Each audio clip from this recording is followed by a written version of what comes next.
Yo, what's going on, boys? Just got done with a cardio session, and I tell you what, this gym in particular doesn't have air conditioning in certain areas, so you're just standing there and you're just sweating because of the humidity and how hot it is. So just got to push through it a little bit, but you'll be good. So today was like legs, so that's why I'm wearing this shirt, because typically I don't like the bar just resting on my actual skin because it just tears my back up. But that's just me. Guys, I want to talk a little bit about staying in your lane, especially in the self-development realm, and we're trying to be a better person, right? 1% better. What is the best way to do that? It's to stay in your lane. Now, what does that even mean? For example, you may look at somebody and be like, hey, I want to be like him when I grow up. Oftentimes when we're in school, we're like, hey, what do you want to be when you grow up? And they're like, well, I want to be a firefighter. I want to be a pilot. I want to be a doctor. So which one are you going to pick, right? And so it's not bad to compare yourself to that and be like, you know what? I see myself doing that one day. Versus you being envious of what they get or the amount of money they make. I find that a lot of people just pick a career based on the money. I had some friends back in the day that used to be like, I'm passionate about opening this business. And I'm like, are you actually passionate about the business or are you passionate about the money? And they're like, I'm passionate about money. And I said, well, okay. I'm not going to sit here and tell them what to do.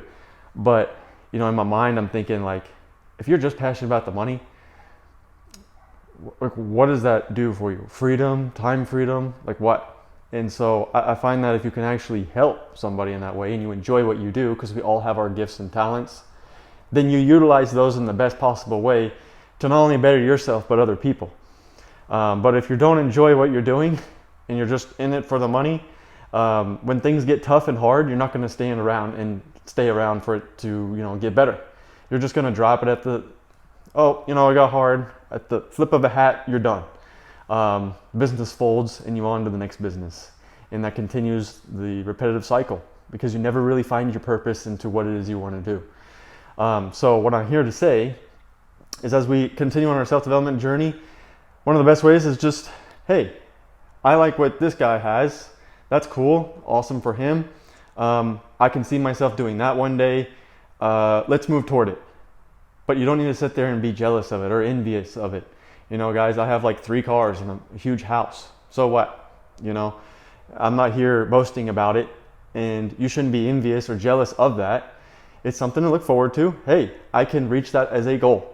That's an extrinsic motivator for me to be able to own my own house, to have my own car, and to do those kinds of things. And that's awesome. I don't sit here and I'm trying to be all jealous of people.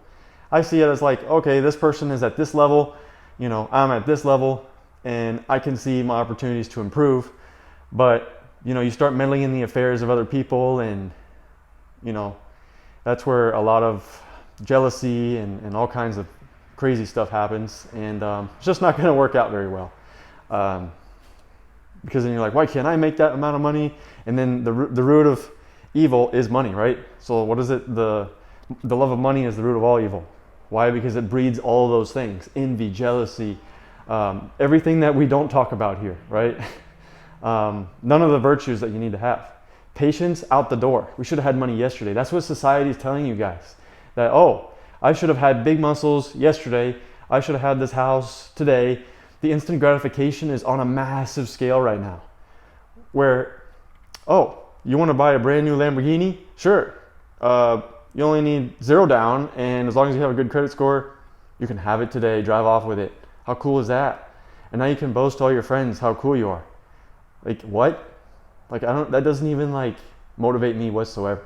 Okay, I just don't care. Like, this car here is from like 2006, and this one is from 1984. 2K in 3K. That's it. I've never had a car payment in my life. This is what it is. But yeah, I just wanted to talk about that. It was something on my mind. Is just stick to your lane. You have your own purpose and destiny in life. Something that you have special about you, and I need you guys to find it. Okay, whatever that is, to motivate. If you're a speaker, go speak. If you're a teacher, do that. If you want to talk like on videos like me on here, then do that. But have it come from a good place. Don't just do it because you think it's going to make you money. Guys, I've never made a dime on any of these videos. And honestly, don't really care to be making YouTube ad revenue. I really don't care. I already have a source of income, and this is just my way of giving back and helping out you guys right now. So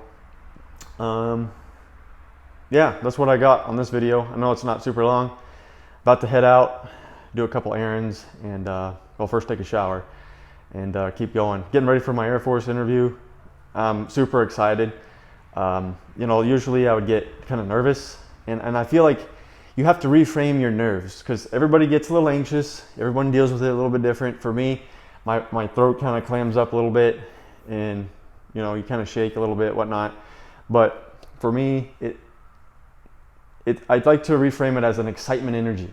So if you guys are going into a job interview and you know, you really want the job, right? There's a lot riding on it. Maybe you've been unemployed for a while and you're going in for your first job interview, and you know how hard the market is. You've been hearing all the stories. Well, take a big deep breath, you know, rehearse everything in your mind. Good preparation will help you out. Okay, going in there unprepared isn't gonna help. I've seen it too many times. People come out of the interview room with like wrinkled up shirts, like they really didn't care. So if you can go and just a little bit above and beyond what the average standard would be, and to not make yourself just a commodity, like I'm just another NPC walking in. Rather, I've actually thought about how I can make myself different and differentiate myself, then you can really stand out. That's how I won my last job. So it's been interesting. But anyway, boys, that's all I got for this video. Hope you guys are having a great night. In a world full of fakeness, deception, sin, and everything else, keep sticking to what you know is right, and keep dominating your realities, becoming the best version you can be, just daily, okay? And stick with God, and He's going to help you out, okay? See you in the next video.